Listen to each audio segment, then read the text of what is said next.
שלום לאתי רמתי המהממת. הזמנו אותך לשיחה על ריצה למרחקים ארוכים שהיא מבחן לאיתנות פנימית. אז בואי תספרי לנו אתי קצת על עצמך, מה הסיפור שלך? מה את רוצה לשתף אותנו?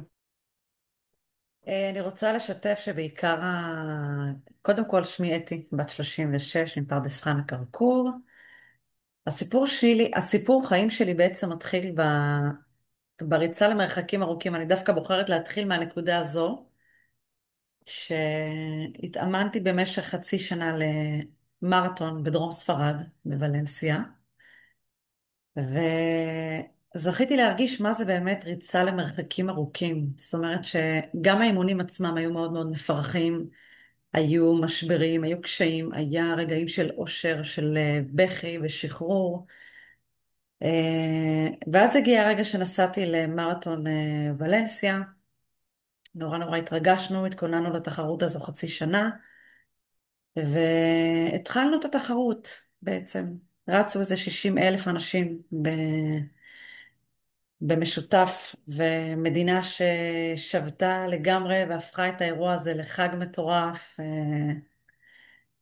וכמובן שרצנו, והתחלתי את המרתון האמיתי שלי על הרגליים, והתחלתי להיחשף בעצם לאיתנות הפנימית, כמו שאני קוראת לה, לרגעים המטורפים האלה. אה, סיימתי את המרתון בהצלחה רבה, אחרי גם לא מעט משברים וניהול של דיאלוג פנימי במהלך כל הריצה הזאת. אה, וכשזינקתי, זינקתי בן אדם אחד, וכשהגעתי לקו הסיום, סיימתי בן אדם אחר לגמרי. בן אדם באמת שפיתח את החוסן הזה במשך ריצה של 4 שעות. אה, סיימתי את המרתון, התחלנו את החיים בעצם, הייתי נשואה עד 4 שנים, ומיד אחרי המרתון התחלתי לעבוד על הריון ראשון. בעיקרון, ההיריון עבר בצורה מדהימה, נפלאה. גם במהלך ההיריון בעצם שמרתי על כושר מאוד מאוד חזק, על תזונה בריאה. ואז הגיע הרגע באמת באמת באמת של מרתון אמיתי, אני יכולה לקרוא לזה, רגע הזינוק. באיזה יום אחד שהגעתי לעבודה בבוקר, התחילו צירים מוקדמים בעצם, סוף שבוע שביעי. אה, התחילו הצירים המוקדמים, בהתחלה לא ייחסתי לזה חשיבות, והמשכתי לעבוד רגיל, חזרתי הביתה ב8 בערב. אני יושבת לי על המחשב נייד, ממשיכה עוד כמה דברים קטנים לסגור את היום, ואז הצירים חוזרים לצורה הרבה יותר אינטנסיבית, יותר חזקה, מה שגרם לי באמת לשאול שאלות. בכל זאת, הריון ראשון, צירים מוקדמים, לא דבר שהוא תקין, שבוע 31. אני קמה, מספרת לבעלי, משתפת אותו, אנחנו מחליטים להתקשר למוקד רפואי ראשוני, והם אומרים לנו תגיעו מהר למיון בשניידר, בבלינסון יותר נכון, ושם תנטרו בעצם, כי זה הריון ראשון בכל זאת. וזה היה לא פשוט, אני נורא נורא פחדתי קצת. בכל זאת, אני מקווה שהכל בסדר עם העובר. זה הריון בגיל 35 שנורא נורא ציפינו וחיכינו לו. והתחלנו לנטר, ראו שהדופק מצוין, שהדופק ממש טוב, ונתנו לי בעצם עירוי של 2 ליטר כדי לעכב את הצירים, שחלילה לא תהיה לידה מוקדמת. ואז התחלתי להרגיש באמת באמת את הביטוי של מרתון למרחקים ארוכים. אני חוויתי אותו על הרגליים, בכלל אני גם רצה 12 שנה, אז גם ב12 שנה האלה היו ספור תחרויות, אבל לא היה מרתון שלם. אז בגדול אנחנו ניטרנו את העובר, ונתנו לי 2 ליטר של מים כדי לעצור את הצירים. שמו אותי בחדר צדדי לשכב, לנוח, והצירים רק מתחזקים. ומתחזקים, ולא משנה מה אנחנו עושים, אנחנו נכנסים למלחמה, ממש לעצור את זה. ואני מסתכלת על השעון, אני רואה כבר 2 בלילה. אנחנו ממתינים איזה שעתיים לרופא, שבסוף מכריע ואומר שאני צריכה ללכת למחלקה של אם ועובר, שזה בעצם מחלקה להכנה ללידה מוקדמת. והצירים ממש ממש ממש חזקים וכואבים, ואני מתחילה לחוות את הכוחות הפנימיים שצברתי ב-12 שנה הללו של הריצה למרחקים ארוכים. באמת אני מתחילה לחוות את הכוח העוצמתי שלי, ברמה שברגע שמגיע כאב לשמיים אני רק מחייכת, ואני שומעת מוזיקה וקצת זזה, למרות שיש עליי מכשירי ניטור על הבטן שלי, ואני מדברת אליו לעובר. ואני אומרת, אם הגיע הרגע שלך בעצם להגיע לעולם, אז אתה תגיע לעולם, לא משנה כמה אנחנו ננסה לעצור. והרבה נשימות, הרבה עבודה פנימית בעיקרון. ומה שלא הבנתי זה שהתחלתי עוד מרתון נוסף. מרתון למעשה שהתפתח 3 ימים רק. זאת אומרת שהלידה שלי ארכה במשך כמעט 3 ימים. יומיים שלמים של צירים קשים, מאוד מאוד מאוד קשים, שמעבירים אותי ממחלקה למחלקה, מאולטרסאונד לאולטרסאונד, מאוד מאוד מאוד קשים. ואני משתדלת לשמור על קוליות וחיוך ומצב רוח טוב, ואני יודעת שהכל לטובה. וכל כאב שמגיע אני מחבקת אותו. ואני מבינה בעיקרון דבר אחד או שניים לגבי כאב, כמה הוא מחשל, כמה הוא מחזק, כמה הוא מלמד, ומעיף אותנו ללבלים הרבה יותר גבוהים של תודעה מאוד מאוד רוחנית גבוהה. ולמעשה אחרי יומיים וחצי מורידים אותי לחדר לידה, אה, כי כבר רואים שאני לא מתקדמת בפתיחה שלי, שאני כבר 3 סנטימטר במשך יומיים וזה לא הגיוני ואני מאוד מאוד כאובה. ואז הגיע הרגע הגורלי של ה-14 ל-12, 2023, שזה היה בשיא המלחמה שלנו, של חרבות ברזל. למעשה התחילה הלידה תוך מספר דקות בעצם. מפתיחה של 3 סנטימטר הגעתי ל9 סנטימטר, מיד טלפונים ולחץ התורמים, מזיקים את הפגייה שתחכה בחוץ, ובעלי כמובן היה לידי, וחמותי הגיעה בזמן, בדיוק בזמן, ולמעשה התחלנו את הלידה. הלידה ארכה כ10 דקות, עבודה לא פשוטה, אני שכנעתי את הרופאים שאני רוצה לעשות את זה בלידה טבעית, וזה מה שהיה. ואז התחיל המרתון האמיתי. הזינוק היה במשך 3 ימים, המרתון האמיתי כביכול התחיל בזה שהביאו אותי לפגייה ב1 בלילה, שעתיים אחרי הלידה, ומיד מראים לנו שהילד נולד ללא פי טבעת, מה שהתחיל כשיעור ראשון שלי. וזה אומר שצריך לעשות לו ניתוח מציל חיים, שבסוף לא הצלחנו לשחזר את פי הטבעת, לכן עשינו לו סטומה בדופן הבטן. יותר מאוחר התגלה שהילד עם תסמונת דאון, אבל ילד יפה תואר. אני כמובן עם כל השוק המטורף שלי הגעתי לפגייה על כיסא גלגלים, הכניסו אותי לטיפול נמרץ שלו, לראות אותו דרך האינקובטור, להתחבר אליו קצת, לראות מה אני מרגישה. אני הייתי מוצפת בהורמונים, ופתאום עלו לי מחשבות על המרתון שעשיתי ממש לפני כמה חודשים, וזה היה מטורף, כי את המרתון אני עשיתי בדצמבר 2022, אני ילדתי בדצמבר כביכול 2023, זאת אומרת שהיה לי שנה שלמה של הכנה למרתון חיים אמיתי, באמת באמת, ריצה למרחקים ארוכים. ראיתי את הילד, נורא נורא בכיתי, נורא נורא התרגשתי, היו מלא רגשות מעורבים. לא ידעתי איך לאכול את זה שפתאום הוא נולד עם מום קטן, כשציפיתי לילד בעצם בריא, שלם, אבל נולד לי מלאך, ולמדתי לקבל אותו, נתתי לעצמי כמובן את הזמן התפרקות, הבכי, ותוך שעה התעשתתי על עצמי, למדתי לקבל אותו כמו שהוא.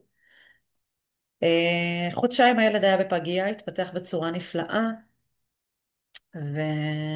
והשתחררנו בשעה טובה, בדיוק בשבוע 40, שזה היה אמור להיות היום לידה שלו ב-14 לשני, עשינו לו את הברית. בעצם סגרנו מעגל, יום אהבה וגם יום הברית שלו, היום שהוא היה צריך להיוולד בעצם בשבוע 40, וקראנו לו אדם, ושבוע אחרי הברית הילד פיתח חסימת מעי מאוד מאוד מאוד קשה. אנחנו הטסנו אותו למיון כמובן, שמשם הכל זה היסטוריה, ולצערנו המצב הידרדר.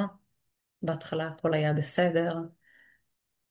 לקח כמה שעות טובות להוציא ממנו בדיקות דם, אם אנחנו מפנים אותו לניתוח חירום מציל חיים, כדי לפתוח את הבטן ולהוציא לו את את הלחץ של התוך בטני. מאחר והמים נורא נורא נורא התנפחו לגודל לא סביר. אה, ואחרי הניתוח הראשון פתחנו את הבטן, הוצאנו לו את האוויר שהצטבר, הילד חזר לנשום, הוא היה בגסיסה וחזר למצב תקין, כעבור 24 שעות המצב הידרדר, הטיסו אותו לניתוח, למעשה ניתוח שלישי בחיים שלו, הטריים, ובניתוח השלישי בעצם נאלצו לכרות את כל המעי הדק, מאחר וגילו שהוא מאוד מאוד עם נמק, ולמעשה התחיל עוד מרתון יותר לעומק, שהילד הפך לסיעודי, שנתמך במכשיר של TPN, ואני בכל הזמן הזה של האשפוז החלטתי לשמור על שגרת ריצה.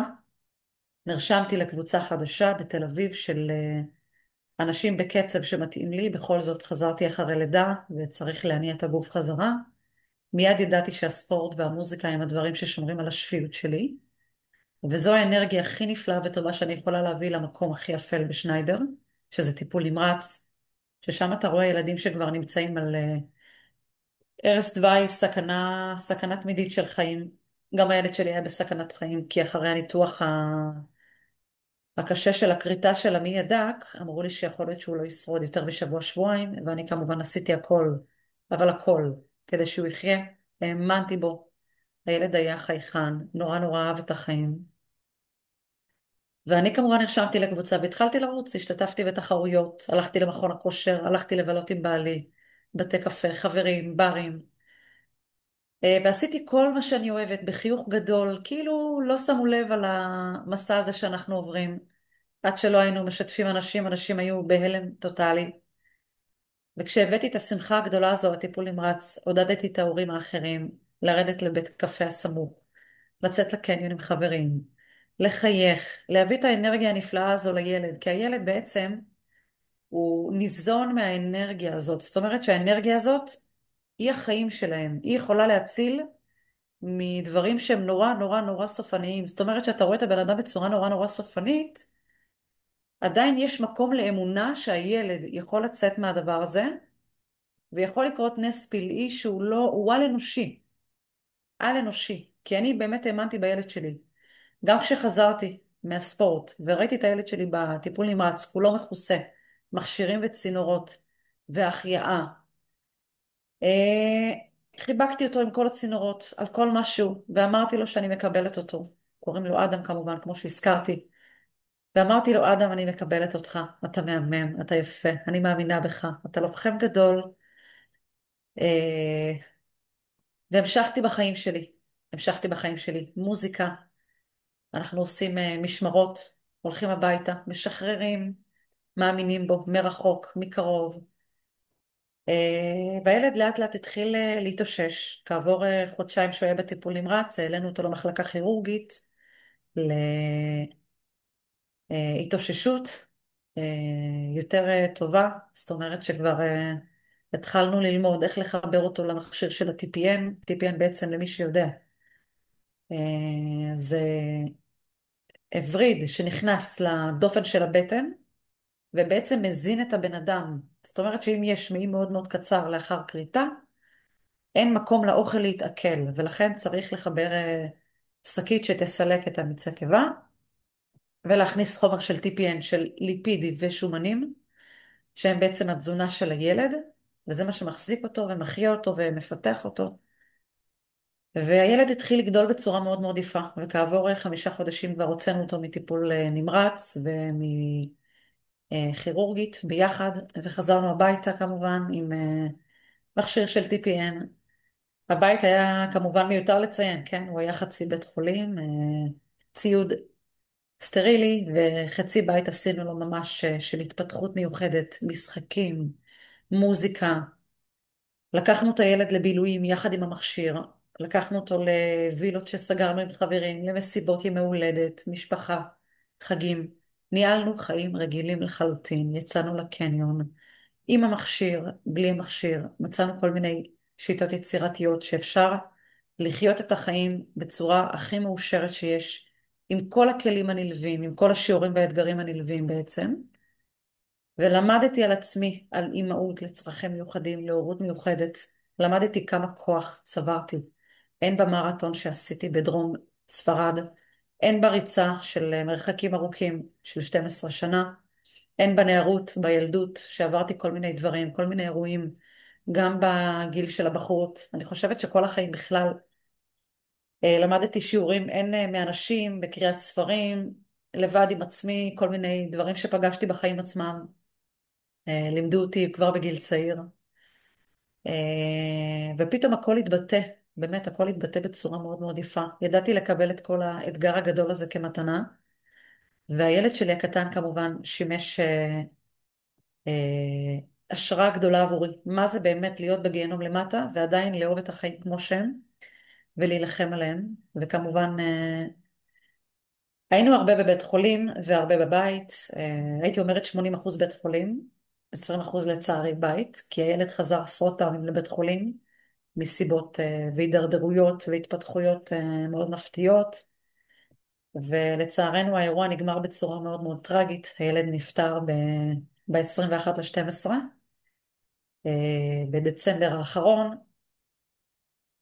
וגם בהלוויה, בהספדים, ברגע הפטירה, נשארתי מאוד מאוד שלוות נפש. וגיליתי הרבה חוסן נפשי, שאני גם יודעת שבכל זאת, לפני שאנחנו בני אדם, לפני שאנחנו גוף פיזי, אנחנו נשמה, נשמה עליונה, נשמה נצחית. בדיוק יום לפני הפטירה זכיתי להיחשף לרג'ה יוגה. רג'ה יוגה בעצם זה יוגה שהיא מלכותית, ששם אנחנו בעצם נותנים דגש להיזכרות מי אנחנו באמת. אנחנו קודם כל נשמה נצחית, ואנחנו כמובן, כמו שאנחנו מחליפים רכבים, רכב מתקלקל, אנחנו מחליפים לרכב חדש, כמו שגוף הולך ומתבלה, אנחנו כמובן משילים את הגוף מעלינו ועוברים לגוף חדש, מה שאומר גלגול נשמות. והדבר הזה מאוד מאוד מאוד פתח לי עוד צוהר לעולם הנשמות. מה שהבנתי באמת זה שהילד שלי כמובן בחר לשחרר, וכמה רגעים לפני הפטירה אני הרגשתי את זה עליי. סוג של תקשרתי איתו, הרגשתי שהוא מתקשר איתי ואומר לי שהוא כנראה רוצה לשחרר, כי זה לא חיים ככה, שאפשר לחזור לבית חולים, לחזור לבית, לחזור לבית חולים. הוא היה מאוד מאוד חכם, הוא ידע להרגיש מהי אנרגיה של בית חולים, מהי אנרגיה של בית. וישנו המון המון בשניידר, ולא חווינו חיים נורמליים בבית לצערנו, מה שעוד יותר גרם לי להתחזק באמונה. וגם כשפגשתי הרבה הורים שם, חיבקתי אותם ועודדתי אותם. וגם בהספדים, גם בהלוויה עודדתי את האנשים שבאו וניסו לנחם אותי, ואני הייתי צריכה לנחם אותם. אני ככה משתפת, כי אני גם בעצמי קצת לא האמנתי באותם הרגעים, אבל קיבלתי את הכל באמת באהבה. גם עד הרגע האחרון שליווינו אותו לבית ההלוויות בשניידר, וחיכינו שהקברן יגיע ויאסוף אותו, ונסענו לבית העלמין בירקון וחיכינו לאנשים. המסע הזה באמת נמשך ונמשך עד הרגע שקברנו אותו בעצם. הגעתי לקו הסיום, הבנתי שכבר הכל מאחוריי, וכשחזרתי הביתה כמה דקות אחרי הסיום והכנו את הבית לשבעה, כאילו לקחתי כאילו באוויר מין מדליה, וכאילו תליתי אותה על עצמי, ואמרתי לעצמי, תשמעי, את עשית הכל מעל ומעבר, נלחמת מלחמת חורמה בחיים של הילד שלך, הוא נלחם בחיים שלו, וכשמגיע הרגע לשחרר, משחררים באהבה, בחיבוק, ועוד מסע שתם, ו... ואז התחיל הרגע של השבעה בעצם, 7 ימים שהרבה אנשים, בכמויות אדירות של אנשים נכנסו לשבעה שלנו, ומלא רופאים בכירים שלא האמנתי שיגיעו והגיעו, מלא רופאות, מלא אחיות, מחלקה כירורגית, טיפול נמרץ, מחלקה ב' ועוד אנשים שהכרנו שם, החברים, כי בכל זאת במחלקות האלה נרקמות חברויות מטורפות, חברויות נפש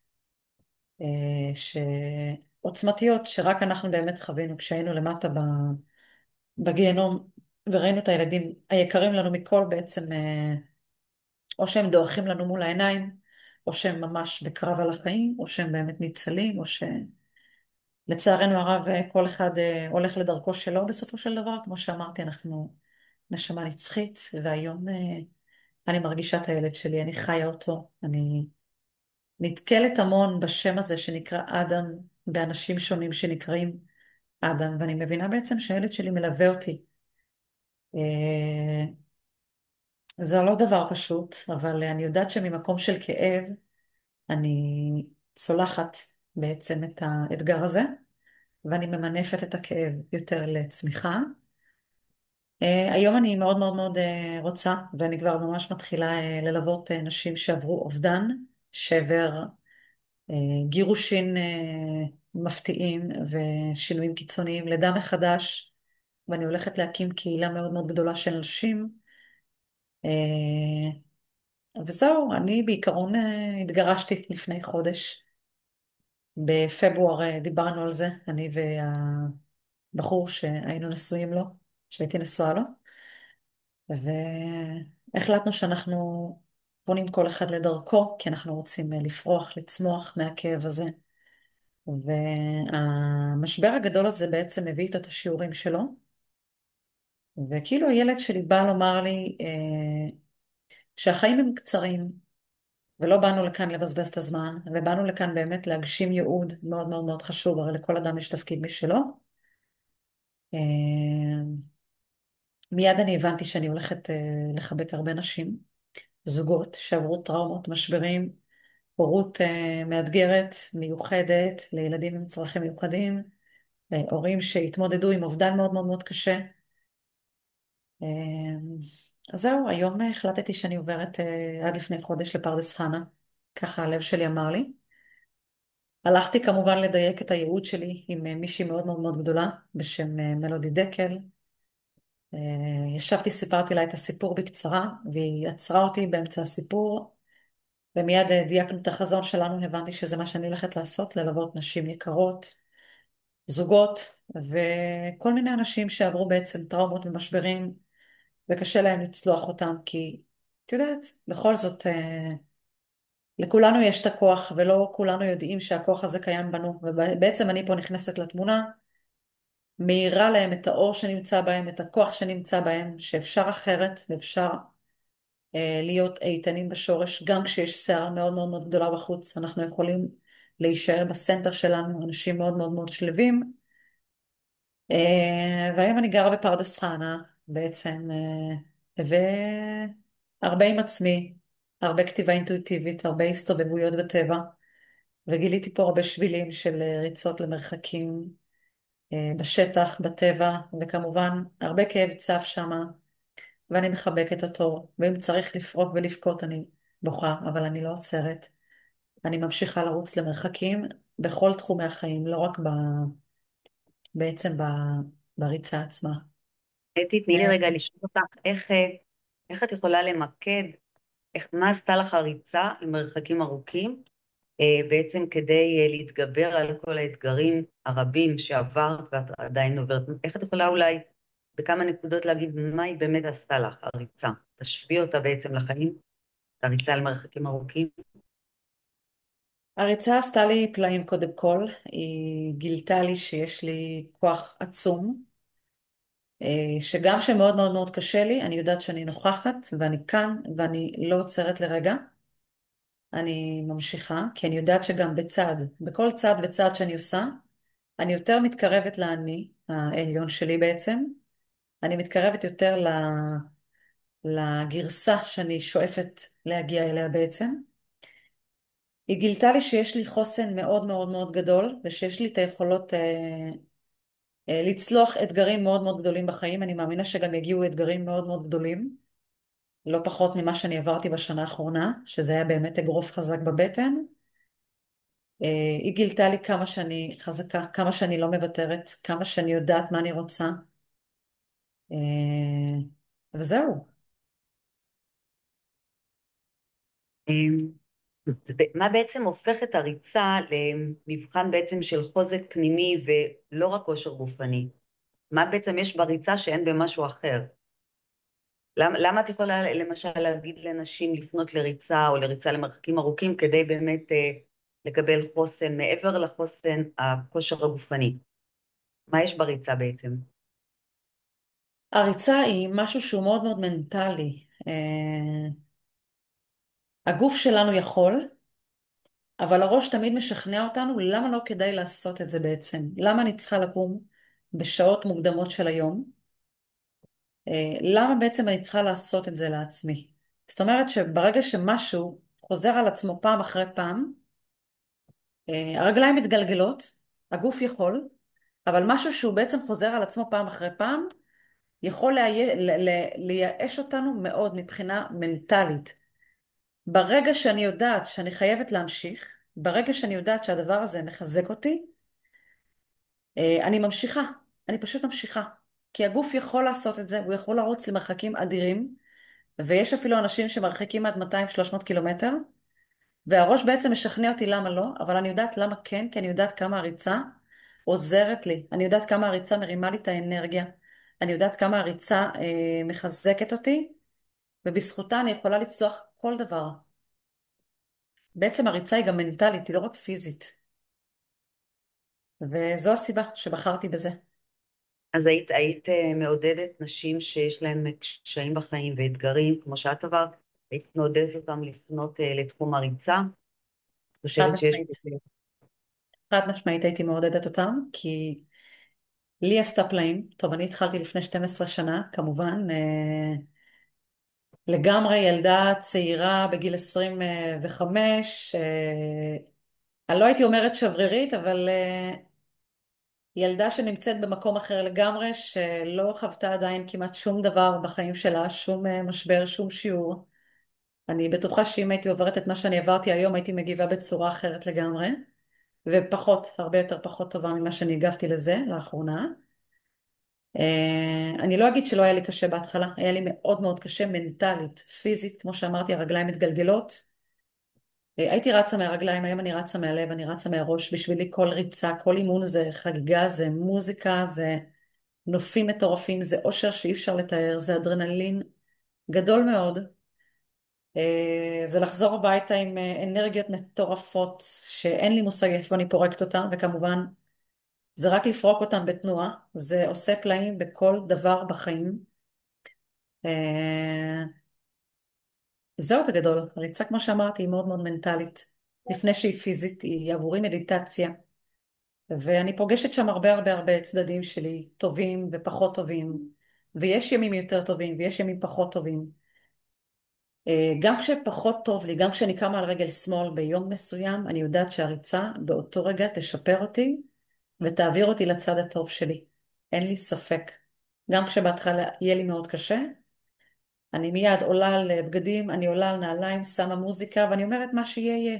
גם אם עשית 2 קילומטר, 3 קילומטר ולא הצלחת להמשיך הלאה, כי כבד לך מאוד בנפש, העיקר שאת בתנועה, העיקר שאת נותנת לעצמך את המנת עושר היומית הזאת, שזה מאוד מאוד מאוד חשוב, וברגע שאני מאושרת מבפנים, זה משליך על כל הרבדים בחיים. אם זה זוגיות, אם זה עבודה, אם זה ייעוד, אם זה הורות, אם זה יחסים טובים עם עצמך ועם אנשים אחרים, אם זה בכלל מהמם. בבריאות, בכושר, בהכל. מהמם. אז אולי תני לנו משפט אחד לסיום, כי יש לנו חצי דקה, משפט לסיום כזה, שאת יכולה לאסוף את הכל ביחד, על אה, הריצה. משפט לסיום, וואו. כמו שאני אמרתי, הרי לא סתם בחרתי את הכותרת של ריצה למרחקים ממבחן לאיתנות פנימית, שהיא קודם כל, אני אגיד לך את האמת, קצת קשה לי לתאר את הריצה, כמה שהיא עזרה לי בחיים האלה. היא עזרה לי רבות, אבל אני יכולה להישען על הכותרת, היא באמת מבחן לאיתנות פנימית, ומשם היא משליכה על הכל. מהמם. תודה רבה. מקווה שהצלחתי להעביר את הרגש, כי אני לא בן אדם של הצלחת. כל כך הרבה מילים, אני בן אדם יותר של רגש. אם אני מצליחה להעלות את הרגש של מילים, זה כבר טוב. לא, את אבל דיברת עשתה לי פלאים. מהמם. את תתחילו, דיברת מהמם. תנסו, תתמידו. זה לא יהיה קל בהתחלה, אבל אחרי ריצה ראשונה, כבר תרגישו אחרת לגמרי. משם הכל יתגלגל. ממש עושה חשק, ונתת כלים כאילו להרבה נשים להתחיל להניע את הגוף.